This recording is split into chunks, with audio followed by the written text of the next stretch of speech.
As Carl Jung once said, symbols are the language of the soul, and what you are about to hear speaks in symbols. What if I told you that the figure you know as Thoth is not merely a god of scribes, nor a myth locked in the sands of Egypt, but a mirror, a living symbol of something buried deep within your psyche, the cosmic mind, the eternal observer? Thoth, or Jehuti as he was once called, is not to be understood as a deity in the traditional sense. No, he is much more dangerous than that. He is an archetype, the embodiment of divine intelligence, the principle of order that brings meaning to chaos, the silent watcher behind the veil of thought itself. He does not belong to history. He belongs to the timeless. To the ancient Egyptians, Thoth was the one who measured the heavens, the one who recorded the deeds of gods and men. But symbolically, he is the one within us who observes without judgment, who remembers what the ego forgets. He is the inner scribe, the divine intelligence that persists when the world forgets its own sacredness. The ibis, his sacred animal, is not chosen at random. The ibis walks the liminal line between land and water, just as the mind walks between the seen and the unseen. It picks with precision, with clarity. It is the hunter of subtleties. That is Thoth, the hunter of invisible truths. But Thoth is not bound to Egypt. He appears in Greece as Hermes. He becomes Hermes Trismegistus, the thrice great. And yet these are but masks. The core remains unchanged. The archetype of wisdom that transcends mortality, the architect of the psychic order that upholds both myth and matter. Why is he always depicted writing? Because the act of writing is the act of encoding the eternal into the temporal. Every letter he pens is a bridge between worlds, between soul and flesh, dream and doctrine. He is not simply a scribe. He is the mechanism through which the formless becomes form. And here lies the mystery. Thoth is not a being, he is a process. The process by which chaos is given pattern, by which the unconscious is made known, by which spirit descends into structure. He's the alchemical mercury of the mind, the one who guides the soul through inner transformation, not by force, but by understanding. When Thoth is present in the psyche, the world begins to reveal itself in layers. Synchronicities multiply, symbols begin to whisper, dreams become oracles. He is the awakener of patterns, and once awakened you cannot go back to sleep. But ask yourself, why was this symbol buried? Why did the teachings of Thoth become fragmented, hidden behind veils, guarded by mystery schools and sealed within? Forbidden texts, because true knowledge cannot be digested by the unprepared. It is fire, it is light, and like light, it blinds before it illuminates. To approach the mystery of Thoth is to approach the mystery of your own mind, not the surface. Mind of opinions and habits, but the ancient mind that dreams the world into being. The mind that watches all things but remains untouched. Thoth is not a myth. He is the symbol that watches. He is what watches you. The mind is not in the body is in the mind, and the mind is in the cosmos. Carl Jung, the alchemist, does not turn lead into gold. He turns unconsciousness into light. Carl Jung, the emerald tablets, to the historian, a relic of myth, but to the soul, they are a mirror. Much has been said about these mysterious inscriptions, that they were etched by Thoth himself, that they contain the secrets of immortality, the mechanics of reality, the laws that govern the invisible. But such claims, however fantastical, conceal a deeper truth, the truth that the tablets are not merely objects. They are psychological diagrams. They are reflections of the soul's architecture.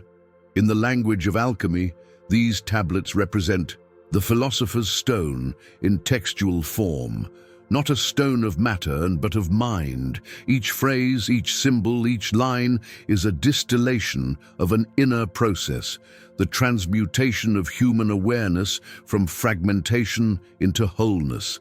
Take, for example, the famed axiom, as above, so below, as within, so without. This is not a riddle, it is a psychological principle. It states what I have observed in countless dreams, that the world you see is shaped by the world within you, that there is no true separation between the inner and outer realms, that all dualities are illusions hiding a deeper unity. These tablets do not speak to the intellect. They speak to the archetypal imagination, to the part of you that remembers symbols long forgotten. They whisper to the unconscious, in the language of metaphor, drawing you toward what the ego cannot grasp.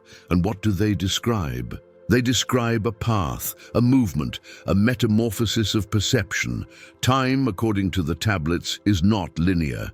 It is not a straight road with a beginning and an end. It is a spiral, a cycle, a wheel.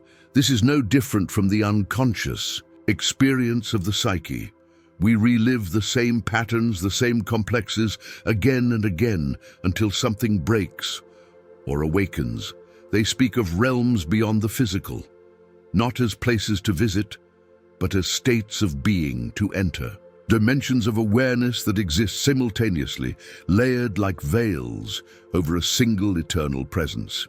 This is the world of symbols, of archetypes, of dreams, a world I spent my life mapping, and which the tablets reveal in veiled form. They are not religious doctrine, they are spiritual topography. In their lines, we find references to vibration, to frequency, to resonance. These are not scientific metaphors, but symbolic descriptions of psychic states. To vibrate higher is to rise, above identification with fear, with ego, with illusion. It is to enter into alignment with the self, the totality of who you are, conscious and unconscious. Thoth, in these texts, does not simply instruct. He initiates.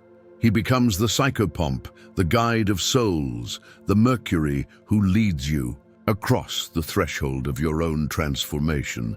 But why were these teachings hidden? Because truth, when not symbolized, becomes weaponized. Because power, when stripped of soul, becomes control. Thoth's knowledge could not be left in the open, not because it was false, but because it was true. And truth has always been the greatest threat to illusion. So the tablets were concealed, not beneath pyramids, but within the psyche itself, hidden in plain sight, waiting for the one who can read, not with the eyes, but with the soul. They speak of ascension, not as escape, but as integration, not as flight from the world, but as union with it. Ascension in the Jungian sense is the realization that the divine is not elsewhere, it is within, that the journey is not upward, but inward. To ascend is not to rise above, but to remember what lies below, in the shadow, in the forgotten, in the buried truths of the soul. And so I ask you, what if the tablets were never meant to be found outside of you? What if they were placed within, encrypted in dreams, in longings, in the quiet pull of something sacred that calls you even now? The key to immortality is not to transcend death, but to become fully alive. Carl Jung. What we call time is but a convention of the conscious mind. The psyche does not dream in hours. Carl Jung, the ancient, spoke of Thoth not only as a god of wisdom, but as the master of time. He was said to have measured the heavens, recorded the movement of stars, calculated the rhythms of creation. But this, too, is symbolic. For time, in its truest sense, is not a line. It is a loop, a spiral, a sacred rhythm playing within the depths of your psyche, what the modern world calls time, the relentless ticking of seconds, the division of life into past, present, and future, is a construct. It serves the ego well. It allows for Planning for measurement, for a sense of control. But the soul knows differently. The soul remembers. In dreams we return to the same places, meet the same figures, relive moments thought forgotten. These are not coincidences. They are echoes of an inner clock, not bound to chronology but to meaning. Time, as Thoth reveals, is psychological, and here we find the archetype of the eternal return. Across cultures and myths, the same stories are told again and again. The flood myth, the dying and resurrecting God, the lost paradise. These are not errors in storytelling. They are symbols of the psychic truth that nothing truly ends, that all things return in new forms, awaiting integration. Thoth, the timekeeper, becomes the guardian of recurrence, the one who ensures that what is not healed will be repeated. That which is not faced in this lifetime will come again in another, until you awaken. This is why the Egyptians spoke of the halls of Amenti, a place beyond time, where the soul journeys between incarnations. It is not a physical location. It is the space within the unconscious where all your stories reside. Every mask you have worn, every role you have played, and Thoth again is there, not as a judge but as a recorder. He does not condemn, he observes, and in observing he invites transformation. But what if you could step outside this cycle? What if you could see time not from within but from above, not as a river you are swept along, but as a landscape you can navigate? This is what Thoth points toward. This is the gift of archetypal vision. The mystics call it non-linear time. The physicists call it simultaneity. I call it the eternal moment, the now that contains all things. When the veil lifts and you see your childhood self, your present self, and your future self as one organism, evolving through layers of meaning, then you understand what Thoth knew. Time is not the jailer. It is the teacher, and the more you fear it, the more you race against it, deny it, resist its flow, the more trapped you become. But if you face it, if you enter into the spiral, you will find that every moment is sacred. Every return is an initiation. This is the true meaning of reincarnation, not the repetition of lifetimes, but the recurrence of unresolved lessons. And Thoth, the master of time, holds the key not to escape, but to remembrance. He who knows the rhythm of his own soul no longer fears the passing of days. Carl Jung, reality is not something we observe, it is something we participate in. The unconscious does not live in the world lives in the unconscious. Carl Jung, the most radical idea hidden in the myth of Thoth is this: that reality itself is not fixed. It is not a structure outside of us. It is a mirror, a psychic projection, a mutable pattern woven by the frequencies of our inner world. Thoth, as the archetype of divine intelligence, does not merely record reality. He shapes it. He is the mythic expression of the truth that the mind is not a passive observer. It is the sculptor of the real. And this is not just an esoteric idea, it is a psychological revolution. To the uninitiated, the world appears to be out there, a solid, external environment governed by laws we must obey. But to those who begin to awaken, those who question, who dream, who feel the symbols stirring within, the world begins to respond. Synchronicities emerge, patterns repeat, thoughts manifest, and this is not coincidence. It is the unconscious speaking. The ancient teaching, as above, so below, as within, so without, is not philosophical poetry. It is the very structure of psychic life. What occurs within you, your beliefs, fears, intentions, images, is mirrored in the external experience you call life. You are not moving through a neutral world. You are moving through your own symbolic landscape. Thoth knew this. His teachings, encoded in the emerald tablets and preserved in Hermetic lore, point always to the primacy of consciousness. He taught, In the vibration, frequency was the true substrate of all that exists, that the difference between a stone and a thought is merely the rate at which energy vibrates. The material world is not separate from the spiritual, it is the spiritual. Slowed down and thought then is not trivial. It is the builder. This is why the most guarded of all mysteries was never about the gods, it was about the mind. Modern psychology confirms this more than it realizes. In dreams, we witness how the psyche builds entire worlds, landscapes, people, stories, out of nothing but inner content. The dreamer becomes the dream, forgetting he is the source of all images until he awakens. So too in waking life.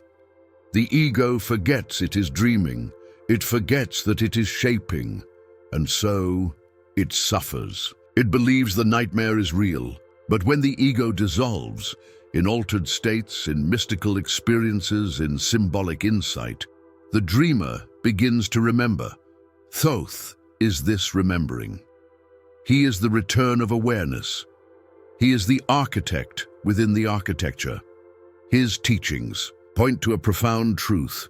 Reality is malleable. It bends not to desire but to belief, not to fantasy but to frequency. To create consciously is not to demand the world bend to your will. It is to purify the contents of the mind until what is within resonates with what is without. But this is where the difficulty lies. Because the mind is not pure. It is layered, complex, filled with shadows, and so our realities are also shadowed. Fractured by unconscious complexes, distorted by inner wounds, shaped by beliefs we do not even know we carry. This is why individuation, the Jungian path of integration, is not simply a journey to self-knowledge. It is a magical operation. It is the slow, sacred process of reclaiming the fragments of the psyche and aligning them into wholeness. When the inner is whole, the outer reflects harmony. When the inner is divided, the outer becomes chaotic. Thoth, as symbol, represents this harmonization. In his hands are the tools of balance, the pen, the scale, the book. He records, yes, but more importantly, he adjusts. He recalibrates the mind, aligning it with the deeper laws of being. The mind left unchecked becomes tyrannical. It chases pleasure, avoids pain, seeks control. But Thoth's wisdom offers another path, the path of inner alchemy, of turning lead into gold not by changing the world, but by transforming perception. He teaches that consciousness is layered, with different planes just like reality. The physical plane is but the densest. Above it lie planes of thought, of emotion, of archetypal force, and above them the plane of pure spirit, the self. Not the ego, but the divine pattern that holds your entire being. To live from this self is to co-create with the universe. It is to no longer react, but to radiate. It is to become a vessel for what the Egyptians called Ma'at, truth, harmony, order. But this cannot happen while you believe the lie that you are powerless, that your thoughts are irrelevant, that you are separate from the world around you. This is why the teachings of Thoth were hidden. Because a mind that knows its power cannot be enslaved. To awaken is not simply to know this, it is to live as if it were true, to take responsibility for your thoughts, your beliefs, your intentions, not as moral obligations, but as magical acts. Every thought a spell, every feeling a vibration, every belief a blueprint. And so I ask you, what reality are you constructing right now? What beliefs are you reinforcing with your daily attention? What archetypes are active in the theater of your psyche? Thoth offers you a choice, not of salvation, but of sovereignty. You can remain a passive character in a story written by unconscious forces, or you can become the author. But authorship comes with responsibility. You must face your shadow. You must unlearn what the world taught you. You must silence the noise of culture long enough to hear the voice of your own soul. And that voice quiet as it may seem, speaks with the authority of the cosmos. Until you make the unconscious conscious, it will direct your life, and you will call it fate. Carl Jung, there is no coming to consciousness without death, death of illusion, death of identity, death of the false self. Carl Jung, what if death is not the end, but a door, not a rupture, but a return to Thoth and to the ancient mind he represents? Death was never a finality. It was transformation, a movement from one vibrational state to another, a passage, yes, but not one of darkness, one of memory. In Egyptian myth, Thoth presided over the weighing of the heart. He was the scribe of the dead, the keeper of the soul's ledger. But this image, like all myth, is symbolic. The heart is the seat of truth. The feather is the symbol of Ma'at, harmony. And Thoth, standing at the threshold, is the inner witness, the eternal part of you that remembers what the ego forgets. Death, then, is not a punishment. It is a mirror. The myth of reincarnation, of the soul returning again and again, is not merely metaphysical speculation. It is psychological truth. We die and are reborn many times in one life, each trauma a death, each awakening a rebirth. The personality is not fixed. It is fluid. It decays, transforms, resurrects. But what if the soul, the deeper self, never dies? What if it only changes masks? Thoth is the symbol of this immortal continuity. He appears again and again in different ages, different cultures, under different names, as Hermes Trismegistus in Greece, as the guide of Enoch, as the whisper behind alchemical manuscripts and mystical teachings. This recurrence is not accidental. It is the eternal returning of an archetype. In Jungian psychology, the self, the center and totality of the psyche, is often encountered as a wise figure in dreams, a sage, a teacher, a voice from beyond. This is Thoth. He is not outside of you. He is the eternal part of you that remembers why you are here. When he reappears in dreams, in symbols, in synchronicities, it is a call to remember your purpose, to transcend the illusion of separation, to awaken from the sleep of material identification. Because the greatest illusion of all is that we are the body, that we are born once, die once, and disappear. But this belief, however widespread, is a product of surface consciousness, the part of the mind that fears the unknown and clings to certainty. The unconscious knows differently.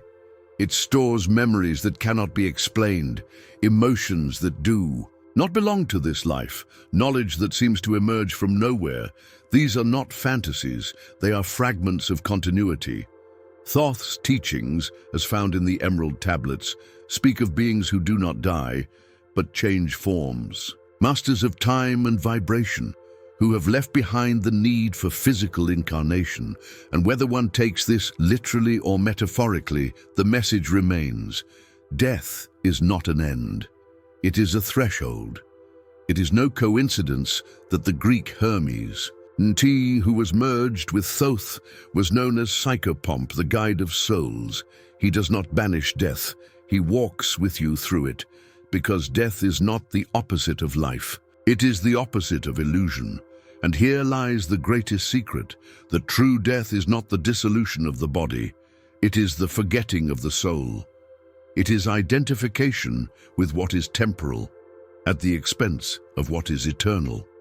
To remember, then, is to resurrect, when you begin to recall who you are, not as a personality, but as a soul. The fear of death vanishes, and in its place rises wonder, curiosity, reverence. Because every ending is a beginning. Every loss is a return. The ancients built pyramids not to escape death, but to prepare the soul for transformation. They filled tombs with symbols, prayers, images of ascension, not as superstition, but as psychic technologies. They understood what modern culture has forgotten, that death is not to be feared. It is to be mastered, and mastery does not mean Avoidance. It means awareness, when you look death in the eye and do not flinch, when you accept its presence without resistance, you begin to see life more clearly. You see the illusion of control, the madness of possession, the futility of fear. And then, like the phoenix, something awakens within you. Thoth is this awakening, the voice that says, "You have died many times, and yet you are still here." The soul does not grow through comfort. It grows through descent, into shadow, into silence, into surrender. Carl Jung. Descent is not defeat. It is initiation.